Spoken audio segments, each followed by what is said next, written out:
नमस्कार दोस्तों। बाबा साहेब की सच्ची कहानी। पश्चिमी उत्तर प्रदेश की नगीना लोकसभा सीट के चुनाव पर इसलिए सबकी नजरें हैं क्योंकि यहां से युवा दलित नेता चंद्रशेखर आजाद चुनावी मैदान में हैं।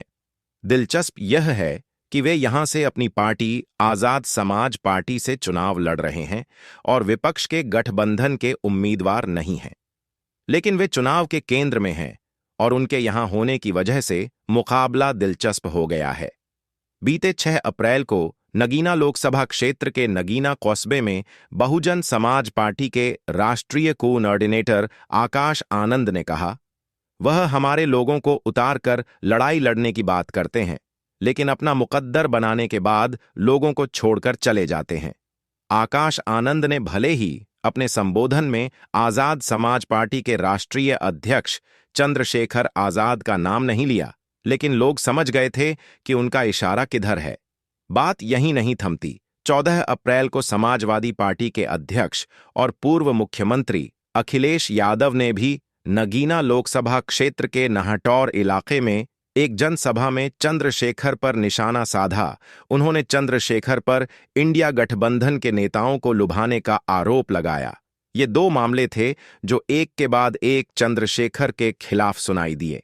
हालांकि चंद्रशेखर अपनी तमाम जनसभाओं में इन दोनों नेताओं के खिलाफ कुछ भी बोलने से परहेज करते दिख रहे हैं, पर ऐसा क्या हुआ कि वे इन दोनों नेताओं के निशाने पर आ गए। आकाश आनंद और समाजवादी पार्टी अध्यक्ष अखिलेश यादव द्वारा की गई टिप्पणियों पर चंद्रशेखर आजाद ने कहा, देखिए, हर आदमी के अपने अपने संस्कार होते हैं, वह अपने अपने हिसाब से बात बोलता है। अगर आदमी लिखी हुई बात बोल रहा है तो उसे बात किसी ने लिख कर दी है, और जब अपने मन से बोलता है तो वह वो बोलता है जो उसके संस्कार होते हैं। इस तरह की भाषा का प्रयोग जो कर रहा है वह उसके संस्कार हो सकते हैं। मैं किसी की बुराई नहीं कर रहा हूं, मैं सभी की मंगल कामना करता हूं। हालांकि वह आगे ये भी कहते हैं कि नगीना सीट पर उनकी लड़ाई भाजपा से है। बहुजन समाज पार्टी से 2 बार विधायक रहे मोहम्मद गाजी आजाद समाज पार्टी से जुड़े हैं और चंद्रशेखर आजाद के समर्थन में हैं। वह इन नेताओं की टिप्पणियों को चंद्रशेखर आजाद के बरहते क्यूद से आंकते हैं। उन्होंने कहा, मुखालफत किसकी होती है? आप गाली किसे देते हैं? जिसको अपना कॉम्पिटिटर मानते हैं तो ये काम वो कर रहे हैं। उन्हें लग रहा है कि दुकानें बंद होने जा रही हैं। एक जनसभा के दौरान चंद्रशेखर नगीना लोकसभा क्षेत्र में चंद्रशेखर आजाद एक बाहरी प्रत्याशी हैं, लेकिन क्या यहां वह वाकई खास बन रहे हैं? इस बारे में उनके समर्थक और जिला पंचायत सदस्य विवेक सेन कहते हैं, अगर आज प्रदेश की सारी पार्टियों के हेलीकॉप्टर यहां उतर रहे हैं तो यह चंद्रशेखर की वजह है। उन्हें यह भी मालूम है कि यदि चंद्रशेखर यहां से जीते तो जैसे सभी नेताओं के गढ़ हैं, उसी तरह बिजनौर भी चंद्रशेखर आजाद का गढ़ होगा। हालांकि भारतीय जनता पार्टी के नगीना लोकसभा संयोजक महेंद्र धनोरिया इस बात से इत्तेफाक नहीं रखते हैं। चंद्रशेखर के खास वाले सवाल पर वह कहते हैं, अगर चंद्रशेखर बड़ा चेहरा होते, खास होते, तो हाल ही में 5 राज्यों के चुनाव हुए हैं। 2 राज्यों में उन्होंने अपने प्रत्याशी उतारे थे, लेकिन नतीजे क्या हुए सभी को मालूम है। चंद्रशेखर आजाद। बिजनौर की नगीना लोकसभा सीट पर तकरीबन 16 लाख मतदाता हैं, जिसमें लगभग 46% मुस्लिम मतदाता हैं, जबकि 21% दलित मतदाता हैं। इस लोकसभा क्षेत्र में 5 विधानसभा क्षेत्र पड़ते हैं, जिनमें नाहटौर, नजीबाबाद, नगीना, धामपुर और नूरपुर शामिल हैं। तकरीबन 70% मतदाता मुस्लिम और दलित हैं, लेकिन शेष 30% मतदाताओं में चौहान, सैनी और कुछ अन्य पिछड़ा वर्ग मतदाता हैं।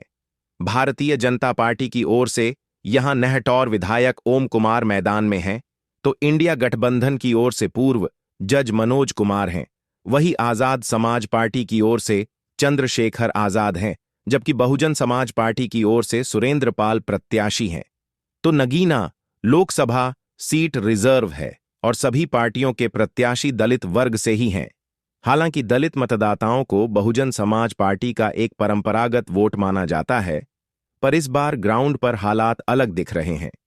नगीना कस्बे से तकरीबन 20 किलोमीटर दूर कुछ महिला पुरुष एक धर्मशाला के पास एकत्रित दिखे। ये इलाका दलित बहुल है। एक महिला ने कहा, हमने बहन जी को जिताया था। अगर वह निकलकर मैदान में आती तो चुनाव लड़ाते, लेकिन वह काफी समय से दिखाई नहीं दे रही है। 10 साल तक मोदी जी को भी जितवाया, पर इस बार हमारे विचार चंद्रशेखर के लिए है। वह यहां आए भी थे। देखते हैं दूसरे लोग क्या कहते हैं। पास ही एक बुजुर्ग महिला लीलावती खड़ी हैं। पल्लू मुंह में दबाए कहती हैं, हम तो वहीं जाएंगे जहां हमारे पास के लोग वोट करेंगे। दूर से ये सब नजारा देख रहे व्यक्ति को हमने इशारा कर अपने पास बुलाया। उनकी राय ली तो उन्होंने कहा, हम तो शुरू से मोदी जी से जुड़े हैं।